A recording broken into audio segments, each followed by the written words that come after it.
नमस्कार। चंद्रकांत भट्ट। मैंने सोचा आज एक बहुत इम्पोर्टेंट जो आर्टिकल्स मैंने पढ़ा, राजकारण, राजनीति और धर्म, वो अटल बिहारी वाजपेयी ने कहा था उस टाइम, जो गुजरात में राइट्स हुए, कि राज्य धर्म निभाओ। क्या आज महाभारत और रामायण पढ़ने के बाद, होने के बाद, जानने के बाद हम राज धर्म निभाते नहीं? The Trojan horse of Bihar. Troy शहर को 10 वर्षों तक ग्रीक सेना हरा नहीं सकी। अंततः वे लकड़ी से एक घोड़े को युद्ध भूमि में छोड़कर चले गए।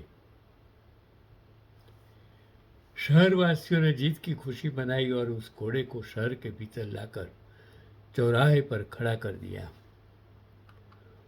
उन्हें क्या मालूम था कि उस घोड़े के भीतर ग्रीक सैनिक छिपे हुए हैं। रात होते ही वे बाहर निकले और शहर के द्वार खोल दिए। ग्रीक सेना भीतर आई और शहर पर कब्जा कर लिया।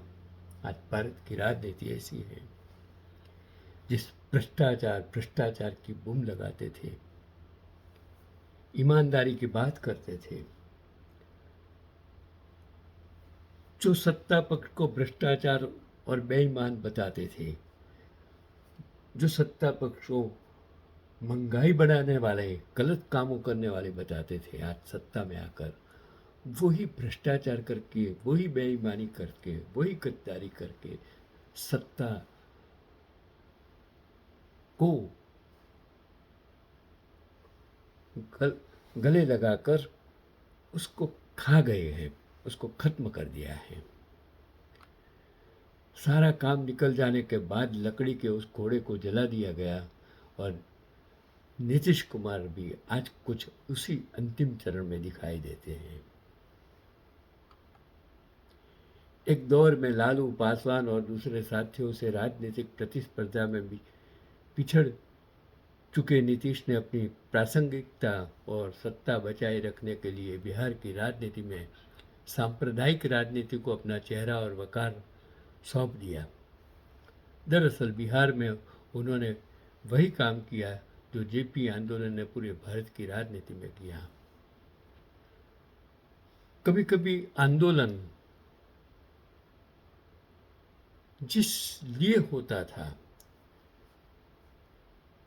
वो आंदोलन में से राक्षस पैदा होते हैं।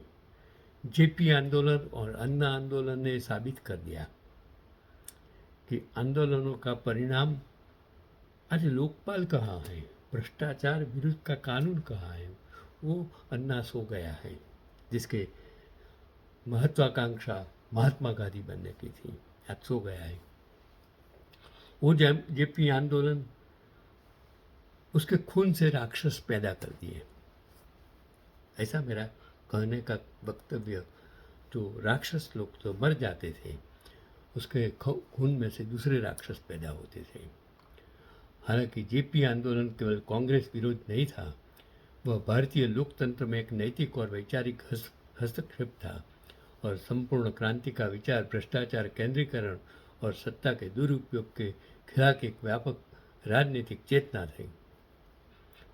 उन अपने मूल स्वरूप के में यह आंदोलन राजनीति को केवल सत्ता का खेल नहीं बल्कि सामाजिक परिवर्तन का माध्यम मानता था। लेकिन इस आंदोलन की एक बुनियादी विडंबना भी थी। इसमें समाजवादी, गांधीवादी और वामपंथी विचारधारा के साथ साथ वो जनसंघ के नेता भी शामिल थे। गांधी हत्या के बाद जो सांप्रदायिक और नस्लवादी विचारधारा राजनीतिक रूप से अछूत और बदमाश हो चुकी थी, जेपी आंदोलन ने उसे मुख्य धारा की राजनीति में प्रवेश दिला दिया और इसके बाद इन धाराओं के बीच सहयोग और राजनीतिक लेन देन की एक परंपरा बन गई और नीतीश इसी राजनीतिक परंपरा की उपज है। 1990 के दशक में बिहार की राजनीति लालू प्रसाद यादव के प्रभुत्व में थी और उनकी राजनीति सामाजिक न्याय और पिछड़े वर्गों के सशक्तिकरण पर आधारित थी और चुनौती देने के लिए एक व्यापक राजनीतिक गठबंधन की आवश्यकता थी, तो पुराने समाजवादी जॉर्ज फर्नांडीज और नीतीश कुमार ने समता पार्टी के माध्यम से बीजेपी के साथ गठबंधन किया। यही गठबंधन आगे चलकर एनडीए की धुरी बना। नीतीश कुमार के पास समाजवादी राजनीति की वैचारिक विशारद थी और बीजेपी के साथ संगठनात्मक शक्ति। यह जुगलबंदी धीरे धीरे सफल होती हुई और 2005 में नीतीश के नेतृत्व में सरकार बनी और नीतीश कुमार को सुशासन की राजनीति का प्रतीक माना जाने लगा। सड़क निर्माण, कानून व्यवस्था में सुधार, शिक्षा और महिला सशक्तिकरण की योजनाएं लागू की गई, लेकिन एक और प्रक्रिया भी चल रही थी। बीजेपी, जो बिहार में सीमांत राजनीतिक शक्ति थी, नीतीश की भागीदारी में अपने सामाजिक और राजनीतिक पकड़ मजबूत करती चली गई और गठबंधन सरकारों ने उस शासन का अनुभव, संगठनात्मक विस्तार और राजनीतिक वैधता प्रदान करी। आगे के वर्षों में बार बार बदलते गठबंधनों में भी नीतीश का लौट लौट कर बीजेपी के साथ जाना यह दिखाता है कि उनका राजनीतिक कन्फर्म ग्राउंड अन्य दलों की तुलना में बीजेपी के साथ अधिक रहा और नीतीश की राजनीति थी कि वे बीजेपी के साथ गठबंधन करके भी अपनी वैचारिक पहचान बनाए रख सकते, लेकिन दीर्घकालीन परिणाम अलग निकले। बीजेपी आज राज्य में केंद्रीय भूमिका निभा रही है। इस प्रकार जिस राजनीतिक व्यवस्था में बीजेपी एक सहयोगी के रूप में थी, वही व्यवस्था उनकी शक्ति विस्तार का मंच बन गई। एक दफे जिन्होंने गुजरात के चीफ मिनिस्टर नरेंद्र मोदी का सख्त विरोध किया था और यूपीए में वो एक उभरता प्राइम मिनिस्टर के उसने यूपीए बनाया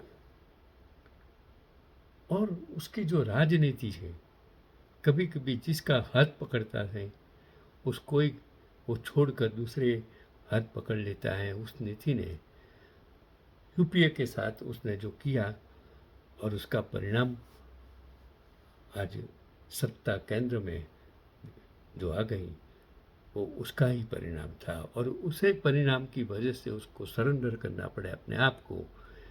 यही इतिहास शायद उसे माफ़ करेगा नहीं करेगा वो मैं आप कर छोड़ देता हूँ, आने वाला इतिहास पर छोड़ देता हूँ।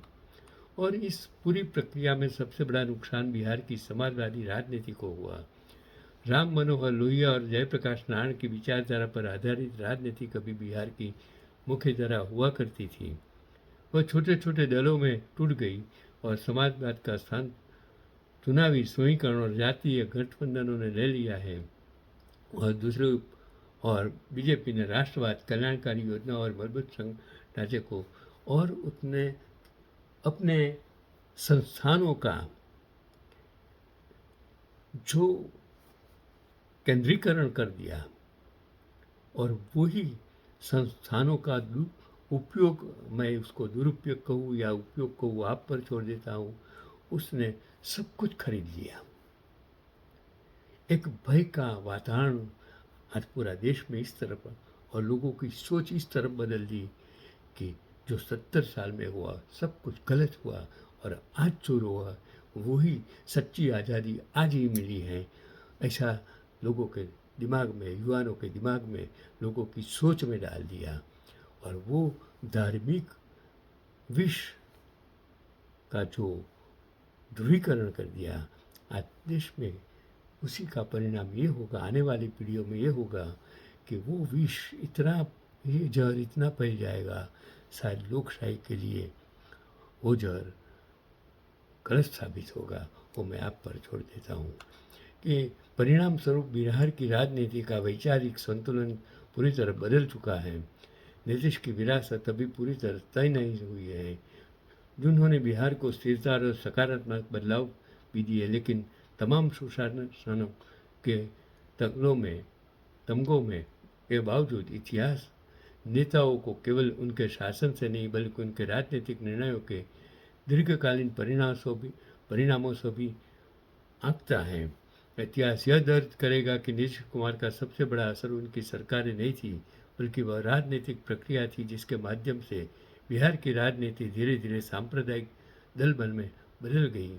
और यदि ऐसा हुआ तो इतिहास उन्हें उसी रूपक से याद करेगा कि बिहार का ट्रोजन हॉर्स गर्भ में सांप्रदायिकता पालते हुए अपनी सत्ता को लंबा करने की राजनीति से नीतीश ने अपशकुनी सामाजिक समीकरण बोया।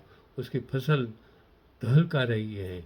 जब इतिहास की यह कथा जल्द पूरी होगी और तब बिहार का ट्रोजन हॉर्स मुंह पर समाजवाद की राख मले और राज्यसभा की तलहटी में पड़ा होगा, यही जो भारत का राजकारण और जो आज के पक्ष सत्ता में उन्होंने स्थानीय पक्षों को खत्म कर दिया अपनी राजनीति से, साम दाम दंड भेद और संस्थानों को हाथ में लेकर, और खुद ने भ्रष्टाचार ईमानदारी के नाम पर सत्ता प्राप्त की। उसने वही भ्रष्टाचार और ईमानदारी को बेईमानी को शस्त्र बनाकर देश की लोकशाही को कुंठित कर दिया है, जहर भर दिया है लोगों के दिमाग में। जो जहर भरा है शायद वही जहर शायद इतिहास के पन्ने पर आने वाले समय में जो उसमें से पेड़ वृक्ष उगेगा वो कैसा होगा वो आप पर छोड़ देता हूँ। राजनीति मैंने इसलिए पसंद नहीं की, मुझे पता था कि राजनीति वो जो इंसान के मरे हुए शरीर पर चलकर बैठकर नदी पार कर सकता है, वही इंसान आज राजनीति में आ सकता है, ऐसा मेरा मानना है। चंद्रकांत भी भट्ट, अमेरिका से।